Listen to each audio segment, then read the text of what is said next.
Anyway, guys, MTW's TT1 is our blue Protoss at the right bottom side of Ohana, and alternate ClouD, our lovely Italian Terran, spawns in yellow and currently lives in Germany. Actually lived in Germany for quite a while. For the people who wonder, where does he live exactly in Germany? He lives in Krefeld, which is close to Cologne, and that is the city where Mr. Bidder and me lived for more than a year. That's right. Well, I lived there for more than a year. So ClouD was our neighbor in a sense, not in that we could go next door and knock on his door and be like, "Hey, ClouD," but in that he was just a short drive away. We got to hang out with him a little bit. No, he came to my place several times. Once upon a time, he tried to teach me some PvT, and then he said, "You're a very good player, but you're so stubborn. You don't want to learn." I was like, "I do want to learn." Then he's like, "Okay, play a game," and I went Void Ray all in, and he just face palmed and he said, "Rotti, you're a lost cause." I said, "Okay, I'm sorry, ClouD." And then he told me to do this weird build, and I died literally against this first two Marauders. I was like, "ClouD." He's like, yeah, you just had no vision. You didn't scout." That was really funny. Anyway, he's a great guy, and we see him opening double Rex here, man. That's surprising. Well, I sort of like it. He's up a game in this series, and maybe he's not, maybe he's not super comfortable on Ohana. By the way, Ohana is a great map for PvT. We've seen some very even results here. The only matchup that seems to really be skewed on Ohana is EVT, where Terrans are yet to lose in the North American Star League. Well, only it's just starting week 3. I'm really looking forward to those statistics in week 3, or at the end of week 3 and week 4, and certainly week 5. I think that by then we're going to have collected some really interesting data. Yeah, week 5, week 6 is going to be really interesting to look at. No tech lab yet on either of these racks. I'm sure we'll see one. No, there's no gas. You can't even build a tech lab. So no, this is just 2 racks Marines. Yeah, but I think he might actually still drop a tech lab straight away after he killed that probe. Because right now, ClouD is, TT1 is just thinking, alright, standard, no gas, fast expand. But I think that's what ClouD wants him to think. I think we're going to see some bunker SCVs? pressure. Yeah. Maybe some SCVs will be pulled. Yeah, I think that's pretty likely. Maybe just even if it's just 3 or 4. Well, he already has like 3 on the map, I think, right now. No, he's not going to pull any additional SCVs, but he does have he has a scouting SCV and then he has one of the racks, and I think he brought one more, so that basically allows him to already have 3 SCVs on the other side of the map. So yeah, I think he's saving a little bit, as if he wants to go 1 gate into expand, which is, well, I mean, based on what he's seen, it's the right read. Exactly. I mean, that's what everybody would do. You play against a Terran who goes for no gas, fast expand. You save up to 400, and now he's going to find all these Marines. Right. And what are you going to do, TT1? 3 SCVs, 4 Marines, and even if ClouD just puts some bunkers at the bottom of the ramp. Yeah, it's really annoying. It throws off your entire game. Stalker forced to back up a little bit. TT1 still hasn't dropped any additional game. Well, ClouD is going to go right up into the main. He's just going to try. Oh, he's going to build the bunkers on the high ground. That's pretty tricky. It's really interesting. I'm curious to see how this is going to turn out. I don't think that he's going to be able to pull this off, but he will be able to kill quite a few probes. Probes really going after these Marines. I love that he clicked on the mineral in his natural to get this full surround. Nice job here by TT1. He's definitely taking some losses. He's already lost 7 probes, but he also killed 3 SCVs. We've got to remember ClouD lost quite some mining time. And TT1's the one with the worker advantage. Yeah, it's pretty even. And ClouD has to be careful. He needs to get a bunker up, and that's exactly what he does, because these 2 Stalkers could have fun for days with these Marines. But fortunately for ClouD, he's exactly doing that. So ClouD knows what he can die against right now, and he's just going to expand behind this. So really interesting opening by ClouD. Yeah, and I don't think he did enough damage to really justify that big investment. Ooh, Stalkers, got to be careful. Good micro by ClouD up at the top of that ramp, using that high ground advantage. He's lifting up that first barracks as well, and he's floating into the main base. So we basically have a pretty standard Protoss versus Terran right now. Yeah. But the base of TT1, I mean, the expand is still a little bit late. So maybe we're going to see some sentry pressure for TT1. Then again, he's still only on 1 gas, so nah, he's going to drop the Nexus. TT1 dropping some mind games, man. He had a probe going down to expand.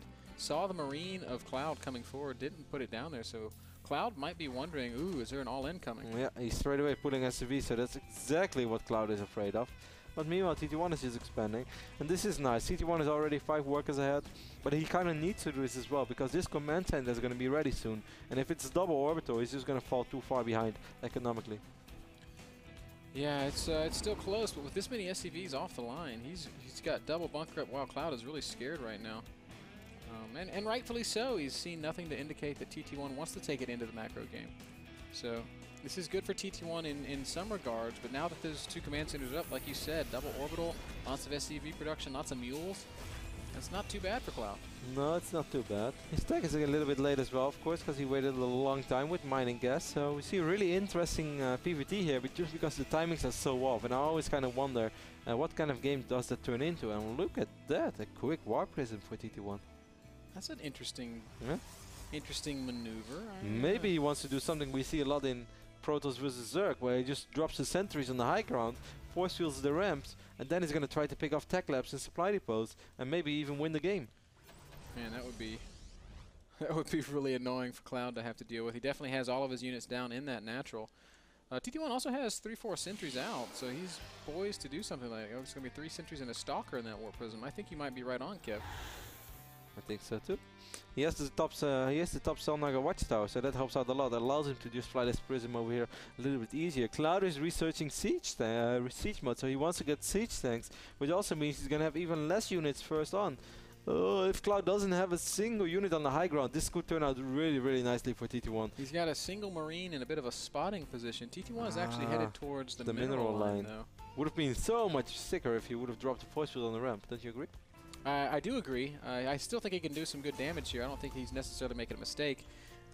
ClouD clearly well out of position, and if he doesn't react to this immediately upon seeing it, he will lose some SCVs. There are 3 gates for TT1, so he could warp in additional units as well. And here we go, sentries. Oh, beautiful by ClouD. Wow, that is so fast. Lost 2 SCVs? 1? I think it was just 1, as he lost 3 to the bunker harass, and he's got 4 lost total. So, well done, Carlo. And TT1 right now is frowning. Yep, siege tanks are ready right now. We do have 45 pros for TT1 against only 33 SCVs for ClouD though. Something interesting to see TT1 where you're going to take this. He has double forts right now, so that is good. But you're going to need something more, otherwise you could still die from a sort of pseudo 1-1-1, but then out of 2 base. Kev, I'm a little worried that TT1's making the same mistake we saw Niden make last week. He's got double forge, he's got Robo. We'll see if he throws down any additional tech or if he's just going to sit and work on these 2 bases for a little while. But when you spread yourself out this much, sometimes you find yourself in a position where you just don't have units when the other guy tries to push. Yeah, that's what I'm afraid of as well. Now he's getting the Twilight console. And I think if he researches charge straight away and starts chrono boosting out like a madman, then I think he's going to be fine. But if ClouD is going to move out now already, this is going to be really tough for TT1, despite having a superior economy. Not only that, he just hit a nasty supply block, forced to build 3 pylons at once. But he's going to be able to save some time with this Warp Prism, though, something we see Y-Drop basically do in every single match. Yep, going to come right here into the back of the natural. ClouD's got no units here. Ooh, this could go terribly for ClouD. Well, he does have a handful of Marines up, and again, he's so fast on these reactions. Look at that map awareness. ClouD has become a very good player. Oh, and TT1's just going to try to cut him off right now. The siege tanks are on siege, and I love those force fields by TT1. Done it. Those are beautiful force fields. ClouD will target down these sentries, but he needs to unsiege those tanks and get out of there. The Immortal alone is going to be able to take out these tanks. Well, okay, the Marines helping out a lot. Well, TT1, you could have actually used those Zealots, so he does end up losing the Immortal, but he will be able to take care of these tanks as well. Yeah, tanks are all going to die in TT1. That was so beautiful by TT1. He's in a great position now. Everything that was not looking too good for him just turned around completely when ClouD gets caught without stim. So I thought it was bad that he was being, like, that TT1 was out of his base, but the way it happened, he just got perfect force fields and took a great fight. ClouD cancelled something. Cancelled the reactor, he's just going to switch up with that barracks, and Mio is going to get a tech lap on his other barracks. So I kind of want to, I guess he's going to stop tank production for now because he knows the charge is going to be ready, and he's going to switch into Marauders. But he's quite far behind economically, and very important as well. Didn't mention it, I did see it in the production tab. Darkstorm is about to finish up, and he's already has a warp prism, so he's just going to be able to warp in DTs, and there is not a single bit of detection anywhere for ClouD. Yeah, he's been very diligent about dropping his mule, so he's got no energy saved up, and it's going to be 2 DTs walking in the front, and then I guess everything else is probably going to be dropped in the back. Take a look at ClouD's vision. ClouD is just watching all over the map right now, so he's not watching his ramp, and now he will be aware of these Dark Templars. But that's too late already. The Dark Templars are already splitting up. There's 50 energy, scans and kills. One can see the other one, but it gets away, and that is a huge problem. Turret, oh wow, what? How did that happen? Scan was still up. Scan lasts for a long time. Force field goes down on the ramp right now, a little bit too late though, so this Warp Prism is actually going to fall. Oh, TT1 losing a lot of units also over canceling the DT warp in, so Cloud gets through that okay. Yeah, that could have gone so much worse. I don't understand why TT1 just didn't drop 2 DTs in the main base. That would have been so annoying for ClouD. TT1 is out on the map with all these Zealots and these Immortals. We're going to see a big Zealot Immortal push as soon as Charge finishes. They're going to be 2-2 Zealots. It's going to be a tough hold. ClouD is on triple orbital soon, so I mean, it's still good for TT1, of course, because he's going to be on 2-2 upgrade soon, and that's so massive playing against ClouD Bio. should see this coming. Oh no, he's leaving his base. Those are charge lots, ClouD. You don't want to be out on the map against those. And 2-2 just finishes for TT1 as well. And that is the signal to retreat. TT1 going to chase ClouD all the way back up into his natural immediately. No, not immediately. But ClouD is going to want to load up into that bunker, and he's probably going to want to build a couple more. ClouD was playing with fire, man. I wish he had a couple more siege tanks. I really don't understand why he's still building them. Because charge loads are very good against siege tanks. And I guess he just felt he didn't have the economy to support both a lot of bio and siege tanks. Like, it's something that you can afford if you're on 3-4 bases, then you can just do whatever you want. But since ClouD was low eco 2 base, it's just something he couldn't afford. Yeah, makes a lot of sense. We do see TT1 still posturing in the middle of the map as he secures his third base. This is just getting better and better for TT1. His 3-3 upgrades are going to be done momentarily, and that is going to be a terrifying thing for ClouD to deal with. Look at this Marine, man. What a brave Marine. Billy always gets the bad jobs. Man. Billy, go see what's going on in the Protoss base. No! They're warping in those giant things! Stim, Billy, stim! Oh, man, did they cut his head off? That was brutal. They cut off pretty much everything. Decapitation. 63 probes right now for TT1, and Stanley mining from 3 bases. Still has an observer over here as well. TT1, I mean, ClouD is going to try to do some dropping action, but TT1 has pilots all over the map, so he knows exactly what's going on. 3-3 is on the way, and ClouD just starting 2-1 right now, and that's such a massive upgrade advantage. It's not just the upgrades though, Kev. No, it's everything. Yeah, it's everything. It's the army supply, it's the worker supply. TT1 has worked himself into a tremendous advantage here. The army composition as well, which I like for TT1. All the charge slots, couple of immortals, sentries, and he's slowly but steady getting high Templars, I believe. Yeah, Templar Archives. And he's getting double robot. TT1 is getting everything, man. He's just gonna like roll a dice and see, alright, double Colossus or high Templars. Or both. Maybe if he can get a 4th base. But let's do both. In the meantime, he's got so many charge lots. He's got 4 immortals. He's got enough sentries to be very annoying. And ClouD, well, I guess he had a second thought about making that push.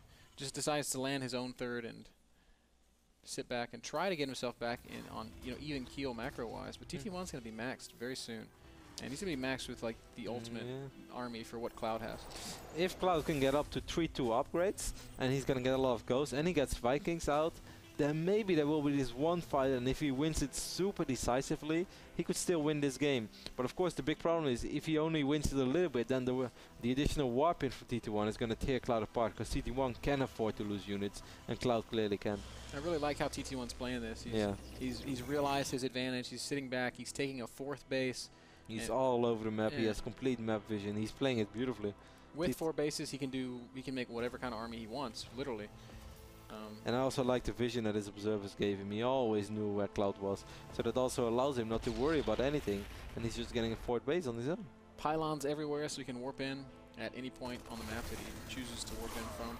And now he's on the move, man. He's maxed out. He's got the single Colossus, maybe, no, just the one. Oh, he's going to get 3 Colossus soon. The second one just popped, and the other one is about to spawn over here. And there's just not much in ClouD's army that does particularly well against anything. This. Yeah. I mean, the Ghost maybe with EMPs on Sentries and Immortals will help. But he's down in supply. Oh, this is going to be such a hard fight for ClouD. Man, this is going to be really hard. He's getting +1 for the Vikings already, but his Viking production is just a little bit too late. Here comes that also scary Protoss army. Well, this is actually not a nice position for Zealots to fight at all. Then again, TT1 can't afford to lose units. Yeah, I don't think he cares about throwing away a few Zealots here and there. He's going to make an adjustment and make his way down into the 3rd base. All those bunkers is a little bit tricky though, man. Yeah, oh, good EMPs, but they're mostly on the Zealots. Well, TT1 should be careful, as you said. He can afford to. Oh, beautiful. All those Marines are going to be cut to pieces straight away. Yeah, too bad. ClouD should not have run into that. That's, again, it's a meat grinder of sorts. A couple of force fields going down by TT1. Guardian Shield really paying for itself. And, of course, 3-3 gateway units are so good against basic Terran infantry. GG comes out of ClouD. TT1 ties up the series, proving that he is deserving of his spot here in the North American Star League. He's two-time playoff player, right? He was playoff season 1. He was playoff season 2 for sure. Definitely was there season 2. We talked to him and hung out with him. He took out Red back then in the playoffs. I remember that. You talked for like days about how good you thought his setup was. I was like, man, I love TT1's setup. Yeah, it was a very comfortable setup. That was really cool because TT1 was playing a lot of ladder, and he was actually losing like 4 or 5 games. I was like, all right, TT1, let me play. So I sit down his account and was like ranked 30 GM, and I play and I win.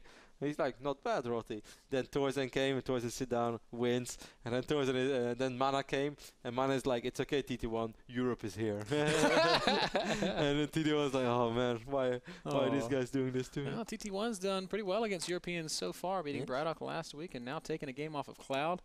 Means the series is tied 1-1. That game brought to you guys by Azo Monitors. We're going to take a very short commercial break, and then the final deciding game in ClouD versus TT1.